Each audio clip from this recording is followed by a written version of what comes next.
Hello class, welcome back बच्चों। तो प्यारे बच्चों, स्टार्ट कर रहे हैं नया लेक्चर। बेटा, नए लेक्चर में ना चर्चा शुरू करनी है हमें एक थ्योरेटिकल चैप्टर पर। अभी डेप्रिसिएशन खत्म हो चुका है, एक नया चैप्टर स्टार्ट कर रहे हैं, theoretical chapter provision and reserves. Chapter number 17 है। मेरे साथ साथ बेटा नोट डाउन करना शुरू करना। चलो जी, लिखना बेटा फटाफट से। तो वो आज से ना मैं ये सोच रहा हूँ कि आपके बैच वाली वीडियोस कोई भी पब्लिक नहीं होगी। वीडियोस रहेंगी प्राइवेट, जिसकी जरूरत होगी मैसेज करना। ठीक है जी, फिर देखेंगे देनी है कि नहीं देनी।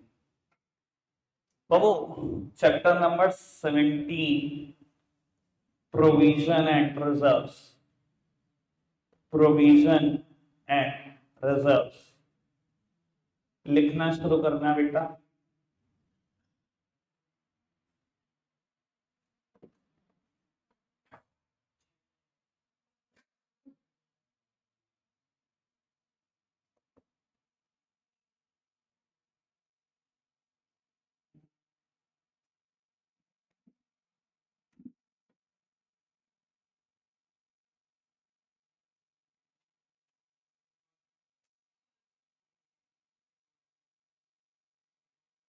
लिखो बेटा फटाफट से।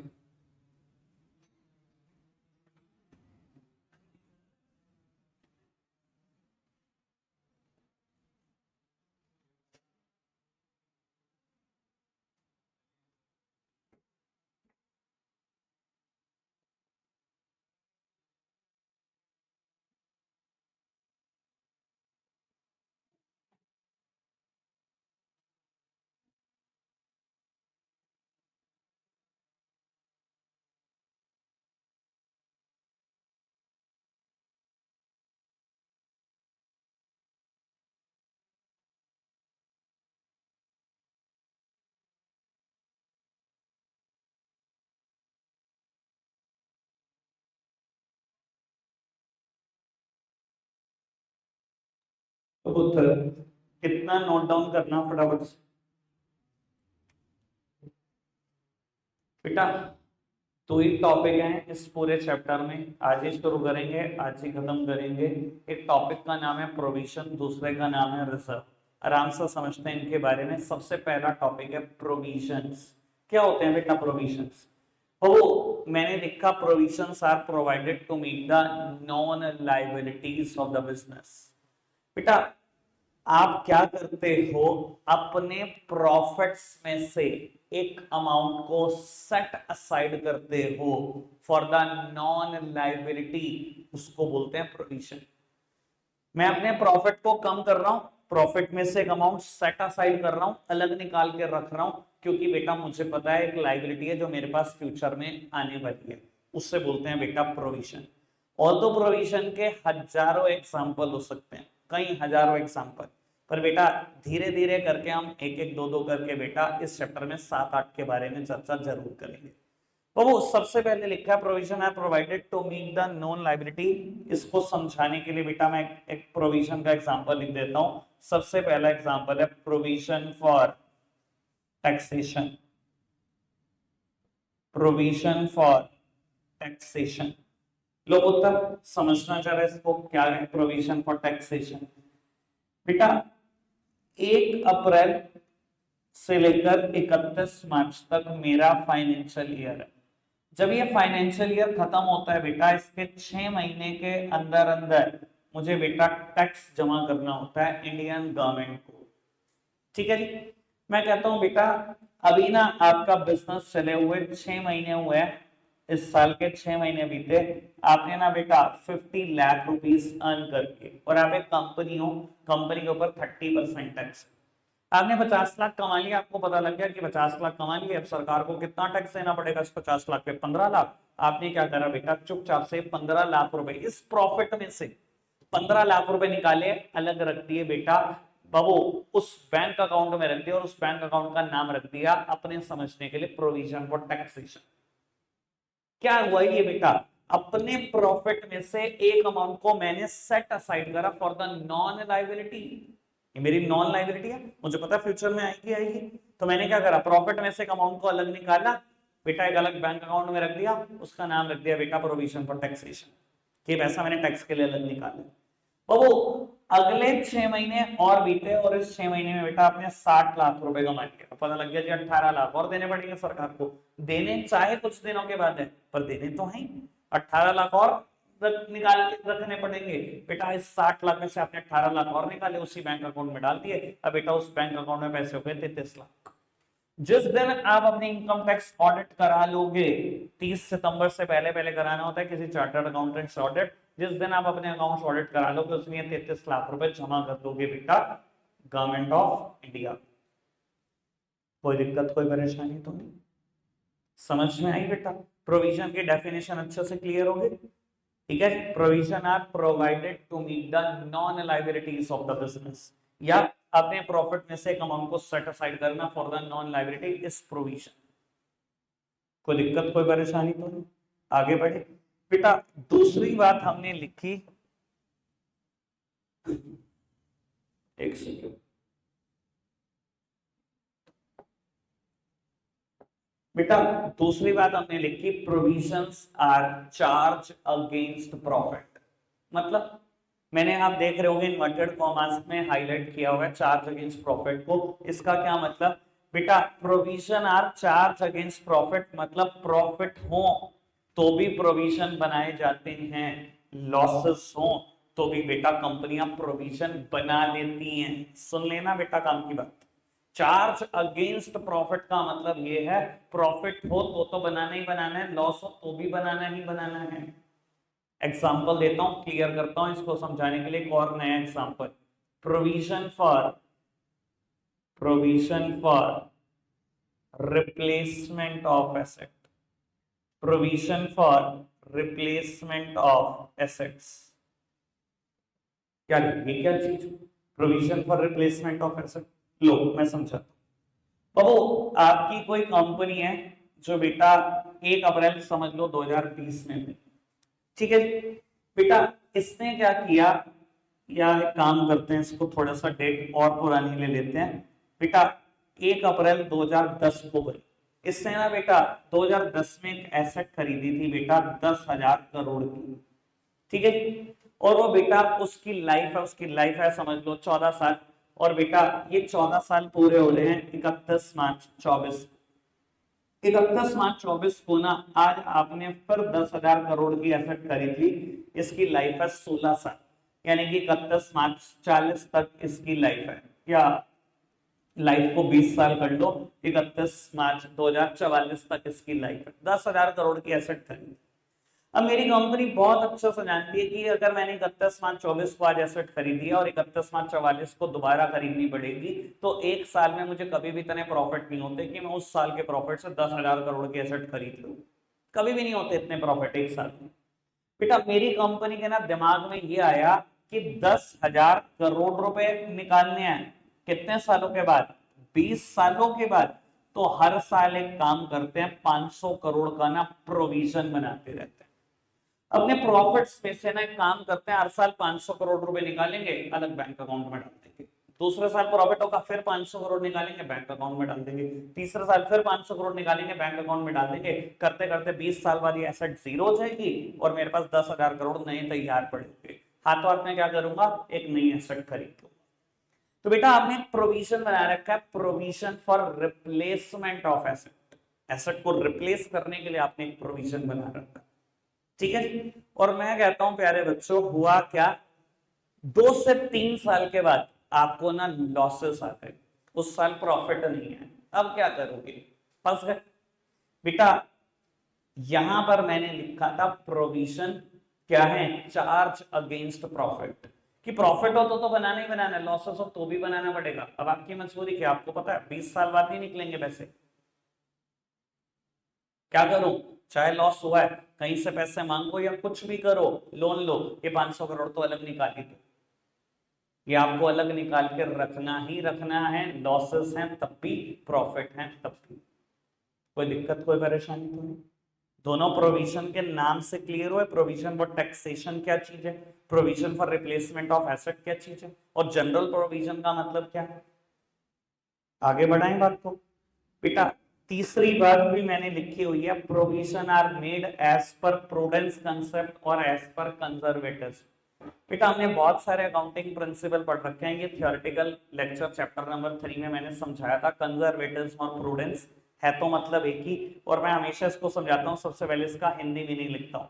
मैंने बेटा हमेशा लिखा है बेटा, प्रूडेंस क्या होता है? प्रूडेंस का मतलब होता है बेटा समझदारी। क्या होता है समझदार बनना? क्या कहता है प्रिंसिपल ऑफ कंजर्वेटिज्म? ये कहता है बेटा कंसर्व होके चलो। अगर कोई प्रॉफिट या लॉस हो सकते हैं तो उसको कभी नहीं दिखाना अकाउंट्स में। अगर कोई प्रॉफिट हो सकता है, सॉरी प्रॉफिट या गेन्स हो सकते हैं, उसको कभी ना दिखाओ। लेकिन अगर कोई एक्सपेंस या लॉसेस हो सकते हैं तो उसको हमेशा दिखा दो अकाउंट्स में। कोई प्रॉफिट हो सकता है ना, बिल्कुल नहीं दिखाना, कंजर्व होकर चलना है। कोई गेन हो सकता है ना, आपको पता है मैंने एक एसेट 5 लाख की खरीदी, अभी 5 करोड़ की हो गई, तब भी नहीं दिखाना। जिस दिन बेचोगे उस दिन दिखाना। हो सकने वाला गेन, हो सकने वाला प्रॉफिट कभी नहीं दिखाते आप उसमें, लेकिन हो सकने वाला एक्सपेंस, हो सकने वाला लॉसेस हमेशा दिखाते हैं अकाउंट्स में, as per principle of conservative. क्या प्रोविजन जो बनते हैं वो इसी कंसेप्ट की वजह से बनते हैं। अच्छा जी, मैं साबित कर देता हूं।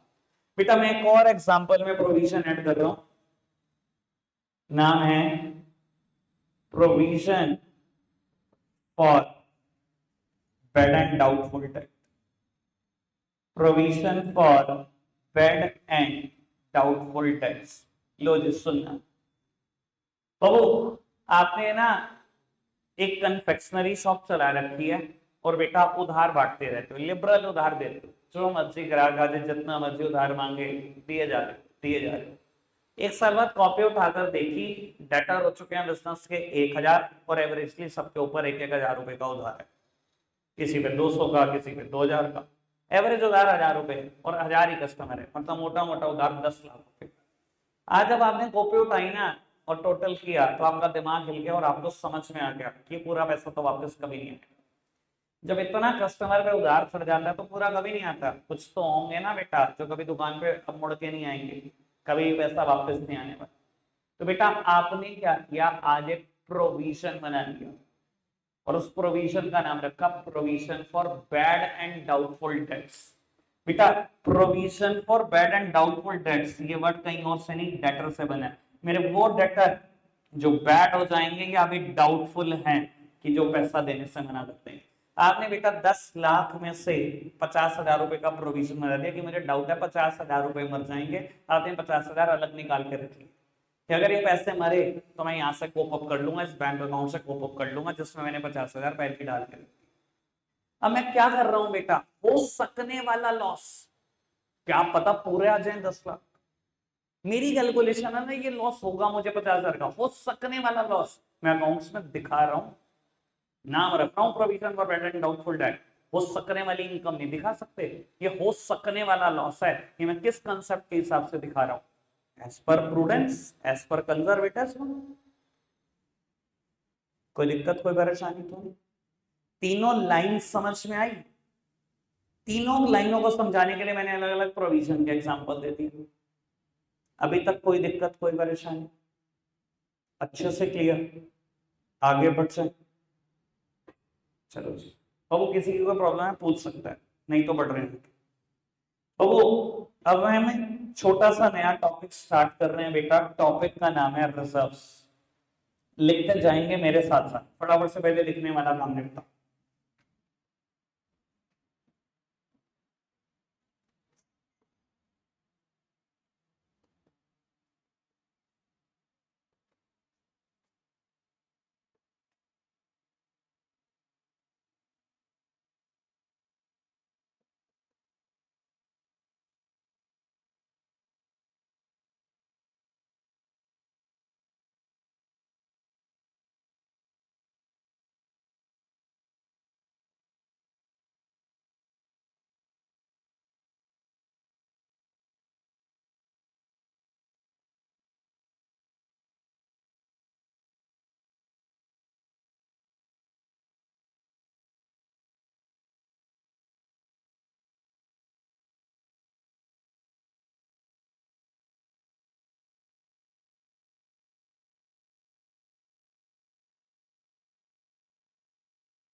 नोट डाउन करने वाला काम निपटाना पहले। तो उत्तर समझते हैं इनको फटाफट से। तो रिजर्व्स में मैंने लिखा रिजर्व आर द, ये प्रोवाइडेड हो गया, रिजर्व्स आर प्रोवाइडेड, गलती से प्रॉफिट लिखा। Reserves are provided to meet unknown liability. तो प्रोविजन क्या थे, अपने प्रॉफिट में से एक अमाउंट को सेट असाइड करना फॉर द नॉन लायबिलिटी। अपने प्रॉफिट में से एक अमाउंट को अलग निकाल के रख रहा हूं क्योंकि मैं जानता हूं फ्यूचर में एक लायबिलिटी मेरे ऊपर खड़े होने वाली है। ठीक है, जो उस नाम, उस लायबिलिटी का नाम मुझे एग्जैक्टली पता होता है, वो प्रोविजन होते हैं। रिजर्व्स क्या है बेटा, मैं प्रॉफिट में से एक अमाउंट को सेट असाइड तो कर रहा हूं, बट बेटा फॉर द अननोन लायबिलिटी। बेटा मुझे ये तो पता है कि बिजनेस में बहुत सारी कंटिजेंसी होती रहती है, इमरजेंसी होती रहती है, लेकिन यहाँ मुझे पता नहीं है कि कौन सी लायबिलिटी अराइज होनी है। बस मैंने ऐसे ही प्रॉफिट में से अमाउंट अलग निकाल के रख लिया कि फ्यूचर में ये लायबिलिटी मेरे ऊपर अराइज हो सकती है। कोई तो लायबिलिटी होगी जो मेरे ऊपर आएगी, कोई तो इमरजेंसी होगी। बिजनेस में बहुत 100 तरीके की इमरजेंसी कंटिजेंसी है। तो मैं बेटा एक अननोन लायबिलिटी के लिए जब भी अमाउंट निकाल के रखता हूं उससे बोलता हूं रिजर्व, और जब भी नॉन लायबिलिटी के लिए रखता हूं उससे बोलता हूं प्रोविजंस। बेटा दूसरी बात मैंने रिजर्व में लिखी, reserves are appropriations of profit. Provision में क्या लिखा था, प्रोविजंस आर, क्या लिखा था, प्रोविजन क्या है, charge against profit. Charge against profit मतलब प्रॉफिट हो तो भी बनाना है, लॉस हो तो भी बनाना है। बेटा रिजर्व में क्या लिखा, reserves are appropriations of profit मतलब बेटा सिर्फ प्रॉफिट हो तभी बनाना। ऐसा क्यों कह रहे हैं बेटा, एप्रोप्रिएशन ऑफ प्रॉफिट का मतलब सिर्फ प्रॉफिट हो तभी बनाना, लॉस में क्यों नहीं बनाना। देखो ऑलरेडी मेरा बिजनेस आज 10 लाख के लॉस में, और मैं कह रहा हूं कि ना 20 लाख अलग अलग निकाल के रख देता हूं, एक अननोन लायबिलिटी मेरे साथ हो नहीं सकती है।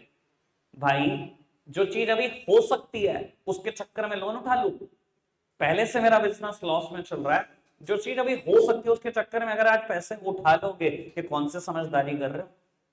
या तो ये पता होता कि ये अगले साल होने वाली है लायबिलिटी, तो भी मैं पैसा उठा लेता लॉस में, तो भी मुझे समझ में आता, जैसा कि मैं प्रोविजन में करता हूं। पर अगर एक चीज मुझे पता ही नहीं है होगी भी या नहीं होगी, और होगी तो किस साल होगी ये भी नहीं पता मेरे को, उसके चक्कर में बेटा लॉसेस से कभी मतलब रिजर्व्स नहीं बनाए जा सकते। रिजर्व्स हमेशा सिर्फ और सिर्फ प्रॉफिट के केस में बनेंगे। समझ में आती है बेटा बात, कोई दिक्कत तो नहीं। उसके बाद हमने लिखा बेटा तीसरे बुलेट में कि रिजर्व 3 तरीके के हैं, रेवेन्यू रिजर्व, कैपिटल रिजर्व और सीक्रेट रिजर्व। तीनों के बारे में कुछ कुछ आराम से जान लो। बेटा रेवेन्यू रिजर्व क्या है, जो बेटा बिजनेस के प्रॉफिट से बनाए जाते हैं उन्हें बोलते हैं रेवेन्यू रिजर्व। जैसे कि बेटा 5 स्टार जनता एक दुकान चला रहा है, स्वीट और कन्फेक्शनरी में किंग है बेटा सहारनपुर सिटी का। बेटा इसने अभी अभी दिवाली का सीजन पूरा किया, और दिवाली का सीजन पूरा करने के बाद लेट्स सपोज इसने बेटा कुल मिला के देखा कि इसने 20 लाख रुपए, बेटा ये जो 20 लाख रुपए इसने कमाए, इसने इसमें से बेटा अलग निकाल के रख दिए 10 लाख रुपए फॉर द अननोन लायबिलिटी, कि फ्यूचर में कभी कोई कंटिजेंसी अराइज हुई तो यहां से मीट आउट करूंगा। ये जो मैंने रिजर्व क्रिएट करा, ये आउट ऑफ बिजनेस प्रॉफिट किया, इस हम क्या बोलेंगे बेटा, रेवेन्यू रिजर्व। कोई दिक्कत कोई परेशानी तो नहीं। बेटा what you mean by the term capital reserve, बेटा कैपिटल रिजर्व उस प्रॉफिट से बनाए जाते हैं जो बिजनेस का नहीं है, बाकी कहीं से हो, रेंट से आया, डिविडेंड से आया, कोई प्रॉपर्टी बेचने से आया, कोई और कैपिटल गेन से आया, कहीं से आ जाए, बस बिजनेस से नहीं आना चाहिए। मैं कहता हूं अभी भी आपकी दुकान का नाम 5 स्टार जनता है, लेकिन इस बार आपने बेटा दुकान से कोई रिजर्व नहीं क्रिएट किया।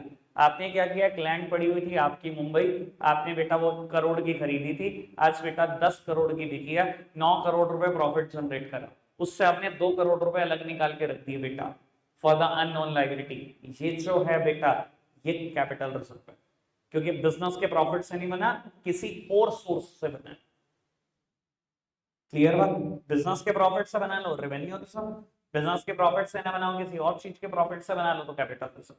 बेटा तीसरा टाइप है रिजर्व का सीक्रेट रिजर्व। ये क्या होता है, जैसा कि नाम सजेस्ट कर रहा है बेटा, ऐसे रिजर्व सीक्रेटली बनाए जाते हैं बेटा, आम ऑर्गेनाइजेशन को बनाने अलाउड नहीं है। आपकी नॉलेज के लिए बता देता हूं, पूरी दुनिया में सिर्फ 2 ही ऑर्गेनाइजेशन है जिनको ये बनाने अलाउड होते हैं, one is banking company, other one is insurance company.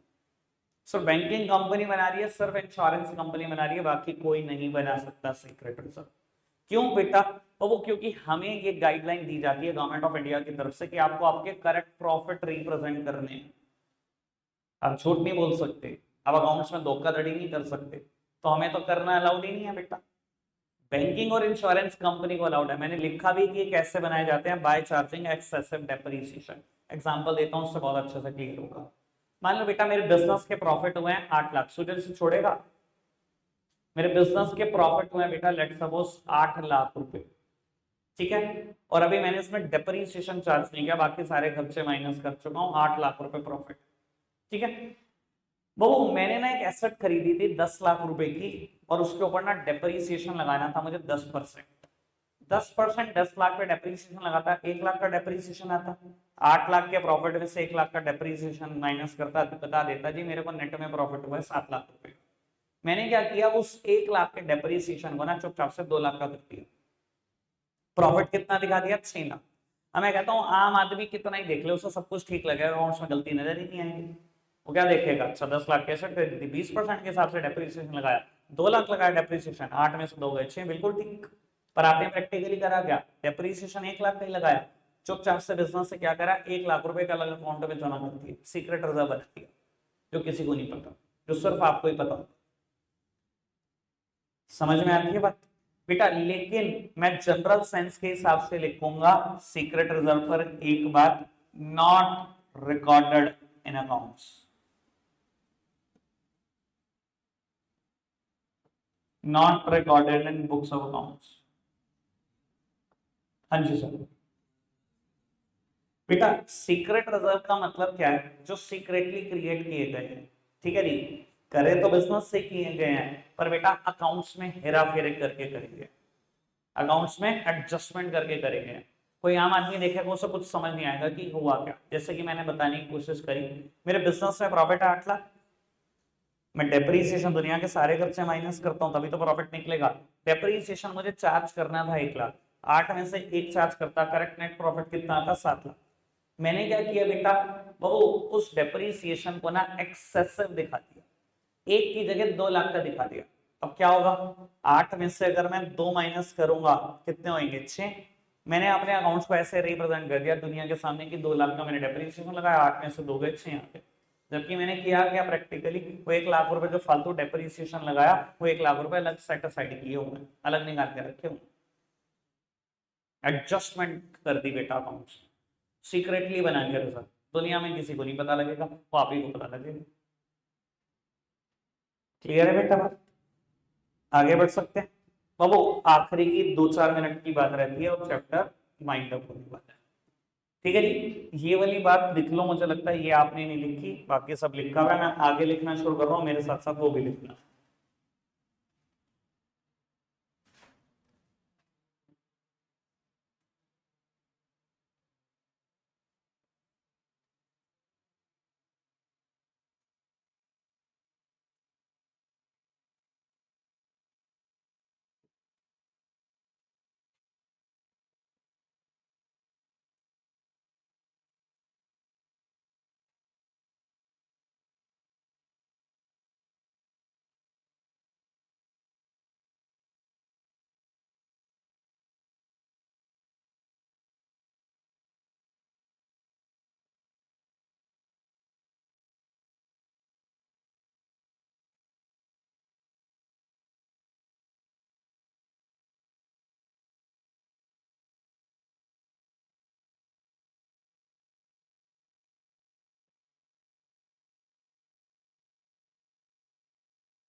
Low ji note down करो, चलो जी बेटा। आखिरी की 2-3 बातें इसको आराम से समझ लो, चैप्टर पैक हो गया, बस इतना सही था। अब रेवेन्यू रिजर्व के ना मैंने फर्दर क्लासिफिकेशन कर रखे हैं 2 पार्ट में, जनरल रिजर्व और स्पेसिफिक रिजर्व। रेवेन्यू रिजर्व सब समझते हैं, जो बिजनेस के प्रॉफिट से किया जाता है सेट असाइड अमाउंट, उसे बोलते हैं रेवेन्यू रिजर्व। आपको 5 स्टार जनता को एक सीजन दिवाली का अच्छा लग गया, 20 लाख कमाए, 10 लाख रुपए अलग निकाल के रखिए।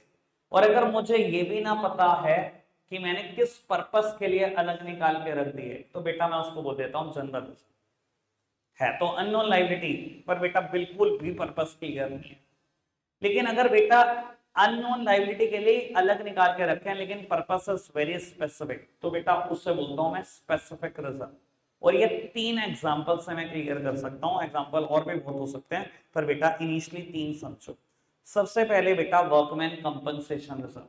बेटा मेरी ऑर्गेनाइजेशन में ना 15 एम्प्लॉय काम करते हैं, सारा दिन मशीनों पे काम करते हैं। अब बेटा डर रहता है, चांसेस ऑफ एक्सीडेंट भी होते हैं कि मशीन पर एक्सीडेंट ना हो सके, 15 एम्प्लॉय है, ठीक है ना जी। मैंने क्या करा, अपने बिजनेस के प्रॉफिट में से ना 1 लाख रुपए एक अलग बैंक अकाउंट में रख दिए, उसका नाम रख दिया वर्कमैन कंपनसेशन रिजर्व। मुझे हालांकि ये नहीं पता कि ये लाइबिलिटी अराइज होगी होगी, क्या पता ना भी, अननोन लाइबिलिटी है। बेटा अगर किसी वर्कर का एक्सीडेंट हुआ, मेरे बिजनेस प्रेमाइसेस में हुआ, तो मैं इस 1 लाख से बेटा उस एक्सीडेंट की कॉस्ट मीटअप कर लूं। नहीं हुआ, बहुत अच्छी बात, मैंने तो अननोन लाइबिलिटी के लिए बनाया। बट यहां पर्पस बड़ा स्पेसिफिक है कि जाएंगे सिर्फ वर्कर के कंपनसेशन के लिए, ठीक है जी। दूसरा बेटा इन्वेस्टमेंट फ्लक्चुएशन रिजर्व। बाबू मैंने ना शेयर मार्केट में इन्वेस्टमेंट कर रखी है 50 लाख रुपए, और मेरा दिमाग इस टाइम यही लगा रहता है कि यार इन्वेस्टमेंट की वैल्यू ना गिर जाए। शेयर मार्केट है भाई, उथल पुथल होती रहती है, वैल्यू भी गिरती रहती है, बढ़ती रहती है। अब बाबू नाम से समझो, मैंने स्पेसिफिक रिजर्व बनाया, नाम रखा इन्वेस्टमेंट फ्लक्चुएशन रिजर्व, कि मेरी इन्वेस्टमेंट फ्लक्चुएट ना कर जाए। मैंने 5 लाख रुपए अलग से इस रिजर्व में डाल दिए कि अगर मेरे इन्वेस्टमेंट की वैल्यू 5 लाख रुपए तक भी गिरी ना, तो मैं यहां से मीटअप करूं। कोई दिक्कत कोई परेशानी तो नहीं। इन्वेस्टमेंट की वैल्यू अगर आपकी गिरती है, तो बेटा आपने एक बैंक अकाउंट में पैसे रख रखे हैं, वहां से उसको मीटअप करने की कोशिश करो। आगे बढ़े बेटा, उसके बाद आता है dividend equalisation reserve. I hope dividend word सबको क्लियर होगा। सबको पता है डिविडेंड का मतलब क्या होता है? सबको आइडिया है डिविडेंड क्या होता है? बाबू एक कंपनी है, आर्टिफिशियल पर्सन, उस कंपनी को चलाने के लिए ना आप 50 लोगों ने इन्वेस्टमेंट कर रखी है। मैं कहता हूं सबने 1-1 लाख रुपए दे रखे हैं। आपने 50 लाख रुपए दे रखे हैं कंपनी को, कंपनी ने वो फर्दर इन्वेस्ट कर रखे हैं किसी प्रोजेक्ट में। कंपनी वहां से जो भी कमाती है बेटा अपने शेयर होल्डर में बांट देती है। जब कंपनी बेटा अपने शेयर होल्डर में रिटर्न्स बांटती है उनके कैपिटल देने के बदले में, तो उसको डिविडेंड बोलते हैं, ठीक है जी। कोई दिक्कत कोई परेशानी तो नहीं। मान लो बेटा मैं आप 50 लोगों को ना 2 लाख रुपए डिविडेंड दे रहा हूं पिछले 2-3 साल से, सबको 4-4 हजार रुपए, 2 लाख रुपए दे रहा हूँ 50 लोगों को, 4 हजार रुपए दे रहा हूँ, 2 लाख रुपए दे रहा हूँ पिछले 2-3 साल से। और मैंने ना अपनी पॉलिसी बना रखी है कि मुझे ना डिविडेंड हमेशा 2 लाख तो देना ही देना, इससे ज्यादा दो तो बहुत अच्छी बात, लेकिन कम नहीं देना, ठीक है जी। तो मैंने क्या किया, इसके लिए ना एक रिजर्व क्रिएट कर दिया, डिविडेंड इक्वलाइजेशन रिजर्व, और बेटा इसमें 2 लाख रुपए कॉन्ट्रीब्यूट करके रख दिया, ठीक है जी। अब मान लो बेटा अगले आने वाले किसी साल में मुझे प्रॉफिट 1 ही लाख हुआ। मैंने तो पॉलिसी बना रखी है कि मैं 2 लाख तो दूंगा ही दूंगा, तो मैं क्या करूंगा, इस रिजर्व से पैसा उठाऊंगा 1 लाख रुपए, और बेटा आपको 2 लाख ही बांट दूंगा। क्योंकि मेरी पॉलिसी क्या है, डिविडेंड इक्वलाइजेशन रखने की, इसलिए इस रिजर्व का नाम पड़ेगा डिविडेंड इक्वलाइजेशन रिजर्व, ठीक है जी। यहाँ पर्पस स्पेसिफिक है, इसलिए स्पेसिफिक रिजर्व का part. All clear? Mind up करें, कुछ प्रॉब्लम है पूछ सकते हो। हाँ जी सर। कौन सी कंपनी डिविडेंड इक्वलाइज? बहुत सारी कंपनियां करते हैं 12th में आंसर, एक नहीं है, 50-100 है। क्योंकि भैया अगर गलती से भी देखो, मैं आपको ह्यूमन टेंडेंसी बताता हूं। अच्छा मान लिया तूने किसी कंपनी के शेयर खरीद रखे हैं, XYZ कोई कंपनी है, तूने उसके शेयर खरीद रखे हैं, पहले साल तुझे डिविडेंड मिला 4 हजार, ठीक है जी। दुनिया में कौन इंसान ऐसा है जो अपने बिजनेस से अगले साल कम एक्सपेक्ट करता है? पहले साल अगर आपने बिजनेस में दुकान पे 4 लाख कमा लिए, तो अगले साल आप क्या कहते हो कि मैं अगले साल दुआ करता हूं मैं 2 लाख कमाऊं? ऑब्वियसली बात है वो 6 हो जाएंगे। तो जैसे बिजनेस में करते हैं वैसे ही हम सोच रहे हैं। आपने किसी कंपनी में इन्वेस्टमेंट कर रखी है, आपको पहले साल 4,000 का डिविडेंड मिल गया, अगले साल एक्सपेक्टेशन बढ़ेगी कम होगी? बढ़ेंगी। आप कहोगे 4500, 5,000, 5,500, 6 कुछ ऐसा मिले। बेटा अगले साल बढ़ा के दे दिया कंपनी ने, 5 दे दिया, तीसरे साल एक्सपेक्टेशन क्या होगी? 4 मिले, अब होगी 5.5 मिले, 6, 6.5, 7 मिले। और बेटा जिस साल कंपनी ने तीसरे साल 2,000 दे दिया हाथ में तेरे, क्या करेगा? कहेगा बेकार होगी कंपनी, अभी शेयर बेचता हूँ, दूसरी के खरीदता हूँ। यही करेगा ना। इसलिए कोई भी कंपनी ऐसा नहीं करती। कंपनियां चाहती है कि वो डिविडेंड कम से कम, अगर बढ़ाकर नहीं दे सकती तो इक्वल तो दे। क्लियर है बेटा बात? चलो रखते हैं, आज के लिए इतना ही है प्यारे बच्चों। Bye bye.